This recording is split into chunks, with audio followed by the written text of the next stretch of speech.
Hi అండి, నమస్తే. నేను మీ నాగలక్ష్మిని. Welcome back to smart Srisailam రుచులు. ఈరోజు నేను చెప్పబోయే రెసిపీ చాలా సింపుల్గా టేస్టీగా ఉంటుందండి.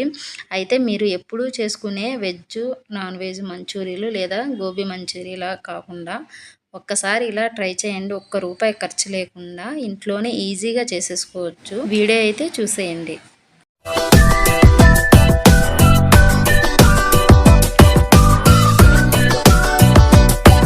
ముందుగా మంచూరియా చేసుకోవడం కోసం నేను మిక్సీలో ఒక కప్పు అన్నాన్ని అయితే తీసుకుంటున్నాను. నేను మంచూరియా అయితే మిగిలిన అన్నంతో చేస్తున్నానండి. చెప్పాను కదా ముందే, వెజ్ మంచూరియా లేదా చికెను లేదా వేరే ఏ మంచూరియా లాంటిది కాదు, ఇది మిగిలిన అన్నంతో చేసుకుంటున్నాను. తీసుకున్న అన్నాన్ని ఇలా మెత్తగా మిక్సీ పెట్టుకోవాలి.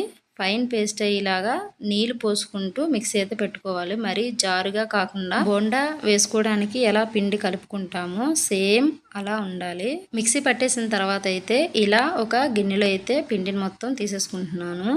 తీసుకున్న పిండిలో కట్ చేసి పెట్టిన ఆనియన్స్, పచ్చిమిరపకాయలు అయితే వేసుకుంటున్నాను. నేనైతే 2 వరకు పచ్చిమిరపకాయలు, 2 వరకు ఉల్లిపాయలు అయితే కట్ చేసి వేసుకొని చిటికుడు జీలకర్ర అయితే వేసుకున్నాను. 1 స్పూను ఇడ్లీ రవ్వ అయితే వేస్తున్నాను.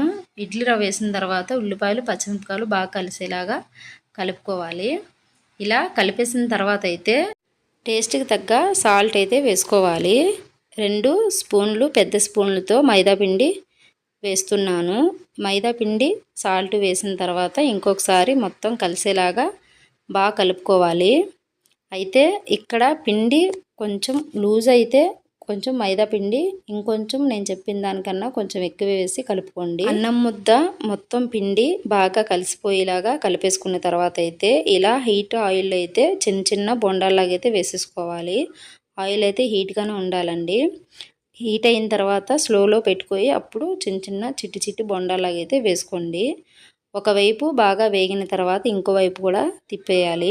ఇలా తిప్పేసి చూడండి, ఇంకోవైపు కూడా బాగా తిప్పేసి రెడ్ కలరు లేదా గోల్డెన్ కలర్ వస్తుంది కదా, సేమ్ అలానే వేగిన తర్వాత ఇంకా తీసేసుకోవడమే. అయితే మీరు కొంచెం క్రంచీగా మంచూరియా కావాలంటే కొంచెం ఎక్కువ వేయించుకోండి.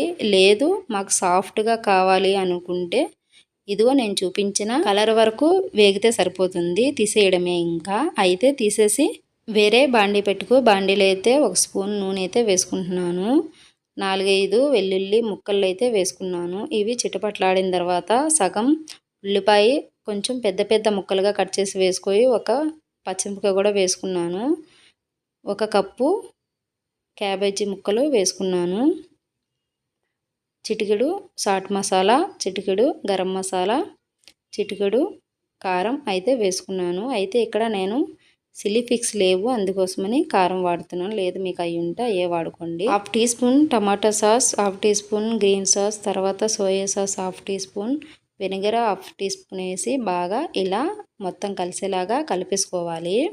ఇలా కలిపిన తర్వాత అయితే ఒక చిన్న కప్పులో 1 స్పూను కార్న్ఫ్లోర్ అయితే వేసి కప్పు సగానికి నీళ్ళు పోసి బాగా ముద్దలు లేకుండా కలుపుకోవాలండి, ఉండలు కట్టకుండా. ఇలా కలిపేసింది మనం వేయించుకున్న ఈ సాసులో వేసేసుకోవాలి. అయితే సేమ్ నీళ్ళు సరిపోతే పర్వాలేదు, లేదు కొంచెం మాకు లూజ్గా కావాలంటే ఇంకొన్ని నీళ్ళు కలుపుకొని వేసుకోండి. ఇవి మొత్తం వేగిన తర్వాత ఫస్టే వేయించి పెట్టిన పిండి ముద్ద బోండాల్లో అయితే వేసేసుకోవాలి. మంచూరియా ఇదేనండి, ఇంకా చాలా సింపుల్గా టేస్టీగా ఉంటుంది. మీరు ఎప్పుడైనా ట్రై చేశారో లేదో తెలియదు, ఇలా ఒక్కసారి ట్రై చేయండి, చాలా చాలా బాగుంటుంది. అన్ని మంచూరియాల కన్నా ఇది చాలా సింపుల్గా ఉంటుంది. ఇంట్లో రైస్ మిగిలినప్పుడల్లా ఇలా చేసుకోండి. పిల్లలు కూడా చాలా హెల్దీ కాబట్టి చాలా ఇష్టంగా తింటారు. పిల్లలు సాయంత్రం స్కూల్ నుంచి వచ్చిన తర్వాత స్నాక్స్ ఇవ్వడానికి లేదా పిల్లలకి లంచ్ బాక్స్లో కూడా పెట్టడానికి కూడా బాగుంటుంది. అయితే లాస్ట్లో తగినంత సాల్టు, కొంచెం షుగర్ అయితే యాడ్ చేస్తున్నాను. లేదు మాకు షుగర్ వద్దు అనుకుంటే అవసరం లేదు, నేనైతే యాడ్ చేశాను. ఇలా అయిపోయిన తర్వాత అయితే కొంచెం సేపు ఇలా కలుపుకున్న తర్వాత ఇంకా దించేసుకోవడమే. వేడి వేడి అన్నం మంచూరియా అయితే రెడీ అయిపోతుంది. చాలా చాలా టేస్టీగా ఉంది. మీరు అన్ని మంచూరియాల కన్నా ఇది ఒకసారి ట్రై చేయండి. ట్రై చేసిన తర్వాత మీకు ఎలా కుదిరిందో నాకు కామెంట్ పెట్టండి. వీడియో చూసి అలా వెళ్ళిపోకుండా లైక్ కొట్టండి. ఛానల్ అయితే సబ్స్క్రైబ్ చేసుకోండి. గంట సింబల్ మాత్రం కొట్టడం మర్చిపోవద్దండి. బాయ్, ఉంటాను మరి.